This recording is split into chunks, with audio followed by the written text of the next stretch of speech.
Hello, everyone. Welcome back to Donovan's Daily Dose. I'm your favorite APUS history teacher, Mr. Donovan, and today we're going to focus really on multiple choice questions. So I'll give you a little bit of background on what to expect in the AP test, some strategies, tips, and tricks that'll help you out, and then I'll walk through a couple sample questions to show how these strategies can be put in place. So let's start with the basics. First of all, when it comes to multiple choice in the day of the AP test, it'll be the first portion of the exam. Now, you will have 55 stimulus-based multiple choice questions to answer in 55 minutes. Now, when I say that phrase, stimulus-based multiple choice, what that means is there will be either a picture, a reading, a graph, a political cartoon. There will be something there that you'll be expected to interpret that can help you to answer the questions that go underneath it.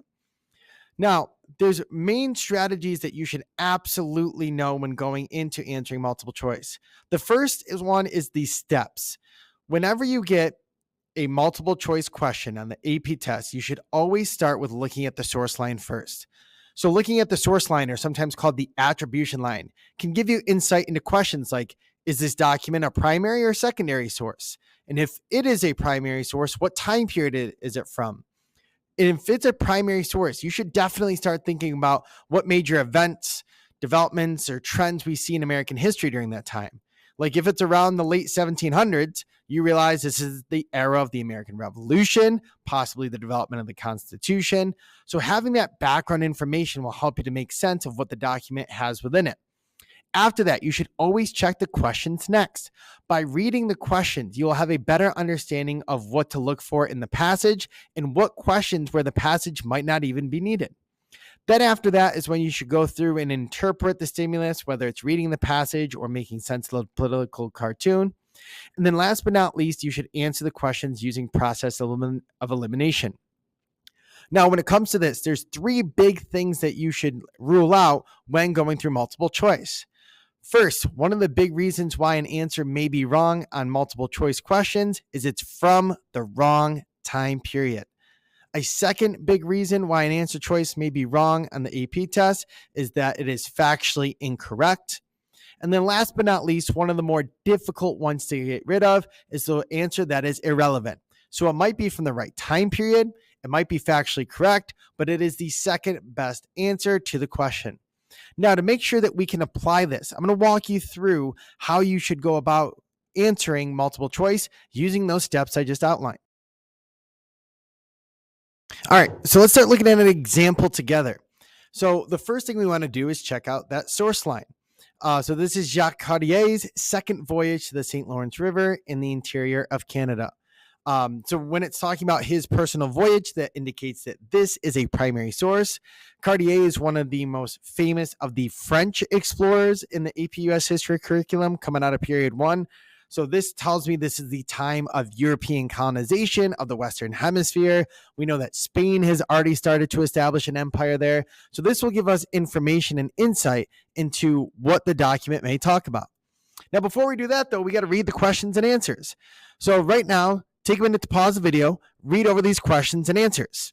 After you do that, let's start taking a look at step 3 of the process, which is interpreting the stimulus.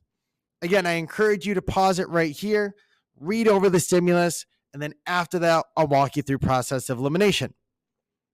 All right, now that you've done that, let's start going through process of elimination. So when we look at this first question, it says, the passage above was most directly caused by which of the following historical processes? For letter A, it says the spreading of European diseases to indigenous populations in the Western Hemisphere. So even though this is true, we do have Europeans spreading diseases to indigenous populations. This doesn't necessarily relate to the topic being assessed in the passage, so that one probably isn't our right answer. For letter B, it says the creation of the Northwest Passage across modern-day North America. The Northwest Passage is never actually created. It's theorized by European colonizers that there's this waterway that would take them closer and faster to Asian markets, but it doesn't exist, so that's factually incorrect. C, the signing of Treaty of Tordesillas. Well, that treaty in 1494 is between Spain and Portugal, so it has nothing to do with France. D, it says the increased colonization of the New World by multiple European nations. This is our best answer. So the correct answer for number 1 is letter D. Now, for number 2, it says, which of the following best represents the author's hopes for the future as a result of this expedition? For A, it says the increase of trade and economic opportunities with the Spanish. Well, again, this doesn't deal with the Spanish. This is more of a French document, so we can eliminate that. For letter B, it says the expansion of political territories in Latin America. Latin America indicates that this is a Spanish thing, not a French thing, so we can get rid of that. And the last but not least, letter C, it says the future increase of the most holy faith in the Christian name. This is something that is brought up in the passage. We know that France does have a large goal of establishing Christianity in the Western Hemisphere. So this answer makes sense. So the correct answer for number 2 is C.